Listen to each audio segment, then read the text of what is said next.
안녕하세요. 최근의 농업 동향을 한눈에 알 수 있는 농정넷 이슈 브리핑 12번째 시간입니다. 진행을 하는 저는 경북의 복숭아 농사꾼 이영수입니다. 반갑습니다. 네, 첫 번째 소식입니다.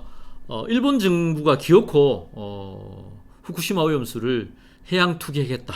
그리고 그 시기가 임박했다라는 보도가 연일 터져 나오는데요. 공교롭게도 국제원자력기구 IAEA의 라파엘 사무총장이 7월 4일 일본을 방문해서 기시다 총리에게 일본 정부와 도쿄전력이 추진하고 있는 오염수 해양 투기와 방법과 시설이 국제 기준에 적합하다라고 사실상 일본 정부의 해양 투기를 동의하는 승인하는 듯한 최종 보고서를 발표를 했는데요. 이와 관련해서 국제사회에서는 좀 비판의 목소리가 높습니다. 특히 중국은 대변인 논평을 통해서 IAEA 보고서는 평가 작업에 참여한 모든 전문가의 의견을 충분히 반영하지 못했고 결론이 또 모든 전문가의 만장일치로 승인되지 않은 것으로 이해한다라면서 강한 유감을 표명했습니다.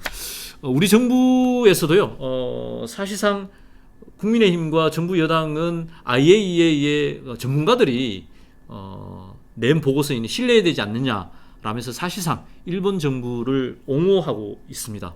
이와 관련해서 야당과 시민사회단체는 IAEA 보고서를 믿을 수 없다.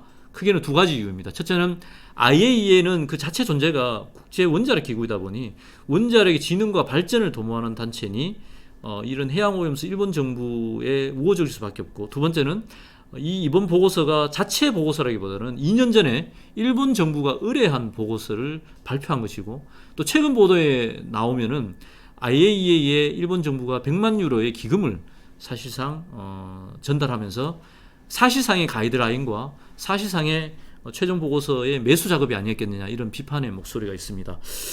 어쨌든 우리 국민들은 지금 일본의 어민들과 일본 정부의 절반 정도가 반대하는 이 후쿠시마 오염수의 해양 투기 방식에 왜 우리 정부가 유독 국제사회와 달리 일본 정부를 옹호하느냐라는 불만인데요. 여기에 대해서 우리 윤석열 정부가 적극적으로 해명하고 또 대책을 마련해야 됨에도 불구하고 오히려 소속의 국회의원이 노량진 수산시장에 가서 수조물을 떠먹으면서 안전하니 괜찮다, 이런 선동 정치를 함으로 인해서 오히려 국민들이 여기에 대해서 불안해하고 있는 상황입니다. 이 문제의 본질은 저는 쓰나미로 인해서 피해를 받았던 일본과 도쿄전력이 사실상 여기에 대해서 여러 가지로 어렵다라고 이야기한다라면요, 또 우리 윤석열 정부가 일본과 우호적인 관계를 트고 싶다라면 단순하게 안전하다고 이게 되풀이할 것이 아니고 오히려 오염수를 육상에서 해결할 수 있는 방안에 대한 재정적 지원이라든지 국제사회의 지원, 이런 방법들에 대해서 오히려 제안하고 선제적으로 제안하는 것이 더 바람직하지 않느냐라는 제안을 좀 드리고요. 이와 관련해서 민주당에서도 7월 10일부터 12일까지 한 10명의 국회의원과 농민, 어민들 한 20여 명의 후쿠시마 오염수 반대 일본 원정 투쟁을 다녀옵니다. 많은 응원을 부탁드리고요. 가서 우리 대한민국의 국민들의 목소리와 우려를 적극적으로 전달하고 강력하게 투쟁하고 돌아오도록 하겠습니다. 응원해 주십시오. 두 번째 소식입니다. 법무부에서 또다시 외국인 노동자, 불법 체류자들에 대한 일제 단속을 벌이고 있습니다. 지난 4월 30일에 법무부가 5개 부처와 함께 그 불법 체류자에 대한 집중 단속을 벌였는데요. 6월 10일부터 7월 말까지 50일 동안 2차 정부 합동 단속에 돌입한다라고 발표를 했습니다. 그리고 실제로 단속 중이고요. 앞으로 또 여기에 덧붙여서 법무부에서는 매 분기마다 불법 단속을 해서 강제 추방을 하겠다. 그리고 2027년까지 지금 40만 명의 수준의 불법 체류 외국인들을 절반 수준의 20만 명으로 감축한다는 계획을 발표했습니다. 이와 관련해서 우리 현장의 농민들의 반발은 큰데요. 이유는 지난달 봄에도 불법 체류 단속을 하고 이후에 외국인 노동자들에 대한 인건비가 급격히 상승했습니다. 10만원, 11만원 하던 인건비가 마늘 양파밭에는 17만원, 18만원을 줘도 인부를 구하지 못했고요. 그러다 보니 지난 5월이죠. 해남에서는 그 농민과 그리고 또 그 외국인 노동자를 채용한 고용주 사이에 싸움이 벌어져서 결국은 농민이 살해당하는 이런 일들도 벌어졌습니다. 그래서 국회 농림해양수산위의 서삼석 의원은 이 농번기의 외국인 노동자의 이 무차별 단속은 명분도 실리도 없다. 이 대책 마련을 촉구하기도 했고요.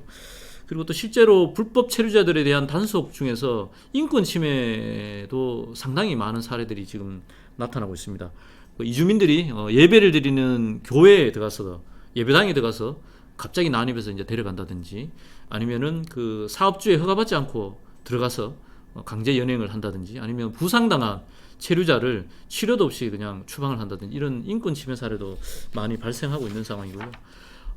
그래서 장기적으로 이 문제와 관련해서는 단순히 불법 체류에만 중점을 두지 마시고 현재 우리 고용 인력 상황 그리고 특히 농촌의 외국인 노동자 없이는 농업이 지금 지탱하지 못하는 이 상황에 대한 인식도 충분히 반영이 돼야 될 것 같고요. 그래서 장기적으로는 계절 근로자 확대 그리고 또 한편으로 보면은 농업 부분에서 특수하게 비자를 허용한다든지 이런 방법을 좀 찾았으면 좋겠다라는 이런 제안을 좀 드립니다. 네, 세 번째 소식을 전하고자 합니다. 마늘 소식인데요. 지난 7월 1일 창녕 공판장에서 올해 첫 마늘 경매가 진행됐습니다. 우리 뭐 국회의원들을 비롯해가지고 마늘 생산자 그리고 관련 협회에서 많은 참석을 해서 올해의 마늘 첫 경매에 많은 관심을 보였는데요. 가격이 얼마에 거래됐느냐? 1kg 대서정의 경우 경매가가 평균 한 3,100원 정도에 거래됐습니다. 그리고 7월 지난주에 이제 평균가가 한 2,700원 정도 거래됐는데 이 가격은 평년에 비해서 어떤 정도의 가격이냐 그러면 지난해는 한 4,000원, 4,500원 정도 거래됐습니다. 그러면 한 1,800원 정도의 가격이 지금 다운이 되는 상황이에요. 이 경매 시장 첫날 보고 생산자들이 상당히 실망을 많이 했고요. 특히 지난해의 생산 면적은 다소 늘었는데 동해 피해라든지 그리고 수확 직전의 폭우로 인해 가지고 예측 생산량보다 상당히 생산량이 좀 줄어든 상황입니다. 그에 비해서 아까도 이야기 드렸지만 인건비는 굉장히 많이 상승했고 결국 생산비는 폭등했는데 소득이 감소하다 보니 농민들이 이와 관련돼서 불만이 많은 상황인데 또 농협의 수매가도 신한농협에서 3,100원 정도를 제시하면서 농민들이 드디어 이제 그 울분이 터져서 7월 7일 날 서울에서 마늘 생산자 대회를 개최를 한다고 합니다. 주요 요구사항은 생산비가 보장되는 적정한 수매가를 책정해달라는 요구와 함께 한편으로는 지금 수확 직전에 폭우로 인해서 탈피 마늘이라고 그러죠. 마늘이 이렇게 갈라진 게 있습니다. 그런 이제 그 마늘들을 빨리 수매를 해서 시장에 격리시켜서 정상 마늘에 대해서는 가격이 정상가에 거래될 수 있도록 해달라 이렇게 요청을 하고 있는 상황입니다. 아무튼 그 마늘 농가들이 또 수입 마늘이 들어오고 여러 가지 이제 어려움을 겪고 있는데요. 우리 정부에서 마늘 농가들의 이런 요구사항을 좀 잘 담아서 농협과 그리고 관련 기관들이 잘 협조해서 마늘 대책을 잘 세웠으면 좋겠다라는 그런 당부를 드립니다. 예, 마지막 이야기입니다. 마지막 이야기 고향사랑 기부제를 좀 짧게 언급하고자 하는데요. 올해 처음 도입됐습니다. 1월 달에 농민단체들이 오랫동안 요구했고 일본 등이 시행되는 고향사랑 기부제. 이게 뭐냐? 자기의 고향이든 아니면 심리적 고향이든 지지하는 지방자치단체에 기부를 합니다. 그러면 세액공제도 받고 하는 건데요. 6개월이 지금 경과했는데 나름대로 처음이다 보니 아직 제대로 정착이 되지 않은 것 같아요. 그래서 지금 시군 지자체별로 기부 규모나 기부 또 참여자가 너무 많은 차이도 나타나기도 하는데요. 그리고 또 한편으로 이제 뭐 기업도 참여를 하자, 외국인도 좀 참여할 수 있도록 하자. 그리고 또 이거 상한제를 좀 없애서 고향사랑 기부제를 좀 활성화하자라는 여러 가지 제안들이 이어지면서 개정 법안이 한 6개 정도 올라와 있는 상황 같아요. 모쪼록 고향사랑 기부제가 더 활성화돼서 우리 지역도 살릴 수 있고 또 도시민도 함께 살 수 있는 도농상생의 좋은 모델로 고향사랑 기부제가 안착되고 활성화될 수 있었으면 좋겠다라는 의견을 드립니다.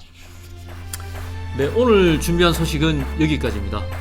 농업 농촌이 제 가치를 인정받고 농민들이 행복한 세상을 꿈꿉니다. 고맙습니다.